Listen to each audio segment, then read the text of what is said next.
In this session we want to talk about groups and teams, and more specifically we want to talk about Belbin's theory of team roles.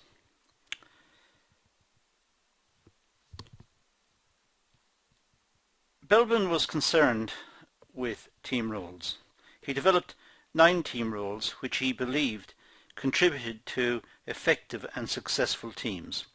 So he looked at team roles as a way of building effective and successful teams. And he identified 9 different team roles. Belbin's findings suggest that success of a team depends on the behavior rather than intellect. So it's the behavior of the team, the members of the team, that's important. Now, the definition of a team role, well, it's a tendency to behave, contribute, and interrelate with others in a particular way. So it doesn't advance us a lot, but it's just a small definition of what it is. So Belbin was interested in team roles, and he believed that it was the behavior of team members that was important. So they each performed a function. And if we look at this in terms of a model, then we've got on the left hand side, I'll just put the cursor onto the screen. Here on the left hand side we have action orientated, people orientated, and thought orientated. So we have different types of people, action orientated. And the action orientated is broken up into 3 parts and 3 types of team member: a shaper, an implementer, and a completer finisher. Now the terms here may be slightly unusual, but we'll come back to those in a second. In fact, I want to complete this class by looking at the meaning of each one of these terms: shaper, implementer, completer, finisher. And likewise for people orientated we have coordinator, team worker, resource investigator. People orientated. And we'll look at each of those as well. Thought orientated, well, plant, not very obvious, but we'll come back to it as I said. Monitor, evaluator, and specialist. Now, the type of activities that each of these, and you can see there are 9, there's 3 action, people, and thought oriented, so 3 sections there, and they're further divided into shaper, implementer, completer, finisher, coordinator, etc., etc. So there are 3 in each of them. So there's 3, 6, 9. And these are the 9 team roles that we talked about in the previous slide. Now, the shaper finds ways to improve things. That's what a shaper is, and that's a very potted explanation, a very brief explanation of what a shaper is. Somebody who finds ways to improve. The implementer converts the goals or the plans of the organization into action. It's the implementer, somebody who implements the goals into action. And that's the brief explanation. The finisher, completer, well, it's time management and completion. Somebody who will bring it in on time and complete the project. Now down here for the people orientated we have coordinator, which is the chairperson, somebody who coordinates, somebody who links it all together, the chairperson. The team worker, support and cooperation. Team worker is a person who cooperates with others and who supports the others in their efforts and works as part of the team to bring about the outcome. The resource investigator, well, the resource investigator looks at external opportunities, anything being missed on the outside.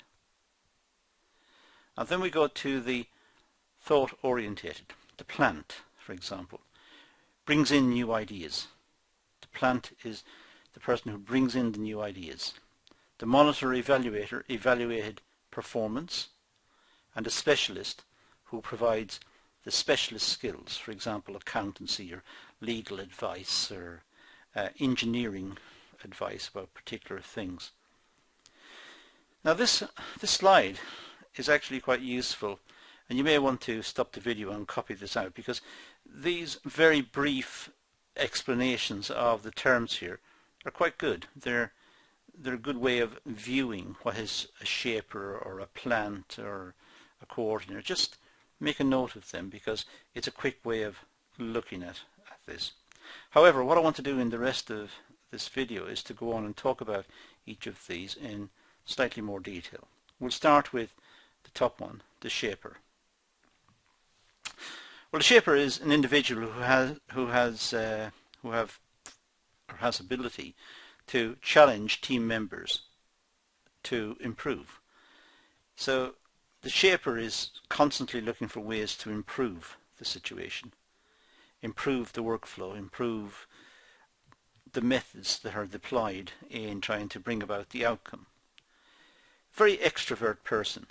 They tend to enjoy stimulating ideas and solving problems.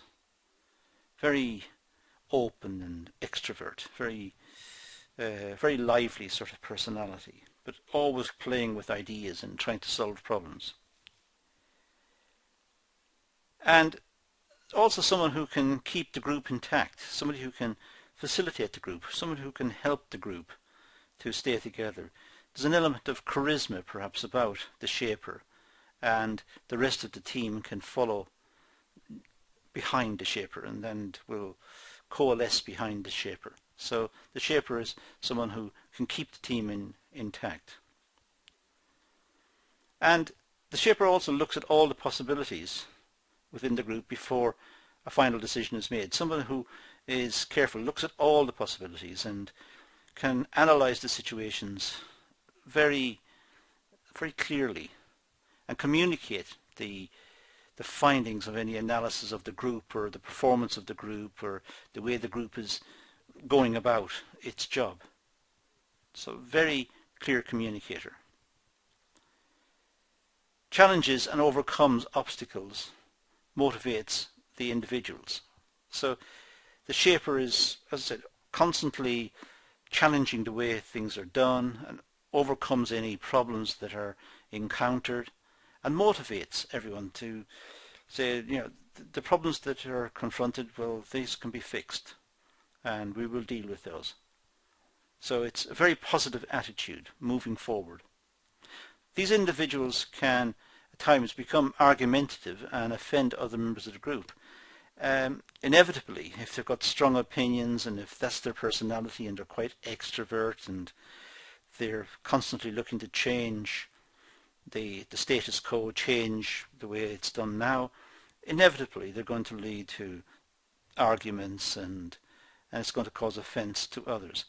But the shaper should also be able to overcome the offence and so understand the nature of what was being proposed and communicate it effectively and try to win over the team to the idea.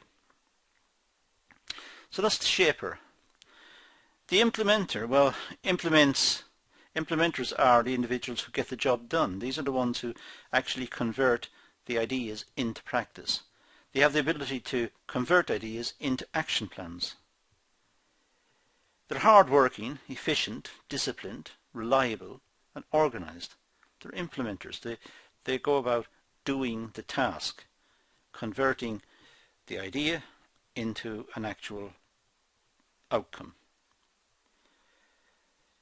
They can become inflexible and don't like change very much. Implementers like the way it's done, and because they know that system, they want to stick with that system. They tend to become inflexible. So that's a downside which has to be dealt with by management to ensure that change can be introduced and take the implementer along in that process of change. The completer finisher, well, they take charge of the completion of the project and task. These people ensure that the project gets done, not just people talking about it, but it actually is delivered. They pay attention to detail. They oversee any errors and take corrective action. They pay attention to detail. They are the completers and the finishers. Deadlines drive them to push the group and complete the task. They try to hit the deadlines. That is what they're aiming to do. They're seen as perfectionists, conscientious and anxious. They're always worrying about falling behind or problems. So sometimes they're seen as people who worry unnecessarily, but they're important to ensure that the project is delivered on time. The coordinator take on team leader, or take on the role of the team leader, or as the chairman, to take on that role and try to coordinate all the rest of the team to make sure everyone knows their job and what they're doing and work effectively. They provide the team with guidance on objectives and goals. They facilitate the team working together as a unit. They've got good listening skills and recognize each group member's capabilities. So they listen, they accommodate, but at the same time they move the group in a way that they're able to coordinate each other and deliver the product or the project in the timescale that was requested. They tend to be calm individuals who delegate tasks effectively to appropriate group members. They don't get too excited and they're not too loud. They don't alienate group members by their personalities, and they're not abrasive. They are calm individuals who coordinate, link everyone together. However, they can become controlling and manipulative. The danger is, after a period of time, they do become controlling and manipulate others for perhaps their own ends. So they have to be monitored and watched as well. Team workers, well, they provide support to other members within the group and ensure that the group members are working together effectively. These are team workers. These individuals are perceived as the negotiators, diplomatic and perceptive. They've got the interest of the team at heart. Their whole idea is to work for the team and that the team should be successful. They're loyal to the team. They're seen to be popular and capable of maintaining the group harmony. When there is a problem, the team workers try to solve the problem, and if there's a dispute, try to deal with this dispute and return everyone to harmony and to work. So they're focused on the team and making sure the team is successful. They tend to be indecisive and have a non-committed position during discussions and decision making. They tend to be indecisive. They tend to agree with everyone because they're worried about the team fragmenting, so they try to accommodate everyone, perhaps too much so. The resource investigator. These individuals are innovative. They look to different options and opportunities for resources on behalf of the team. They are constantly on the lookout for new ways of doing the job and introducing new materials or changing the way the job is done. They maintain contacts with stakeholders to help the team achieve its objectives. They talk with the stakeholders. They look at the job, they look at the task, and they look at the team and to try to innovate. They're enthusiastic, outgoing and extrovert. They're constantly trying to innovate what's been done. They can sometimes be optimistic about certain situations and they lose enthusiasm quickly and have to be motivated themselves. If they don't get what they want, or if there's a period when there's no change or little change within the group, they tend to become demotivated. So they themselves have to be re-energized. But generally speaking, they're innovative, they're extrovert, they're out trying to do things and try to change for the better the way the group is working. The plant. is an individual that's creative who brings in new ideas to the group. They like praise rather than criticism. That's what they're doing. They're looking for praise, not looking for criticism. So they're doing it for that purpose. They are introverted and work separately from the team, but they are creative and they try to bring new ideas to the team. They don't communicate well with other team members. They like to work on their own initiatives, but they bring the ideas to the team so that the team will praise them. They're called plants. Monitor and evaluator. Well, they monitor and evaluate the ideas and approaches that other members bring to the team discussions. These are ones who are evaluating and analysing what has been said and what the proposals are. They consider all the options carefully by looking into the pros and cons of all the options. They tend to be critical thinkers and strategic in their approach. They don't automatically accept what is said. They think about it, they analyse it, they weigh it up. They're critical. They have to be won over. They tend to be detached, unemotional, and poor motivators. They simply listen to the ideas and then make comments, and based on the comments the team may be improved or not. But they tend to take the monitor evaluators' comments seriously, because these are the people who are critical but positive. They are trying to be constructive, but they are not just moving along for the sake of it. They need to be won over.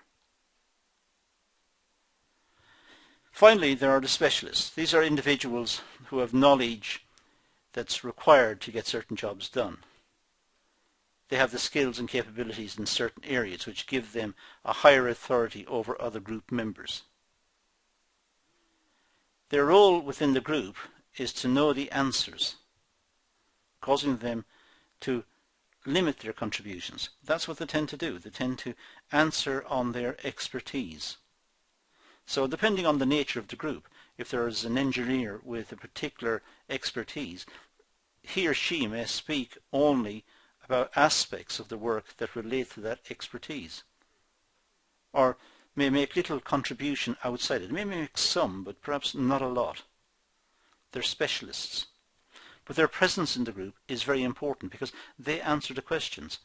Whilst the others are coming up with ideas and proposals, it's good to have a specialist to say, yes, it can be done, or no, technically it can't be done, or it can't be done for financial reasons or engineering reasons or whatever, scientific reasons, whatever it is.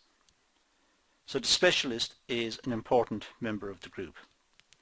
Now these are the various roles that Belbin saw within groups. There are 9 of them, and I think it's worth knowing what each one does and what the contributions are. And that's all we set out to do in this class. And in fact, that concludes this class. So, thank you for watching.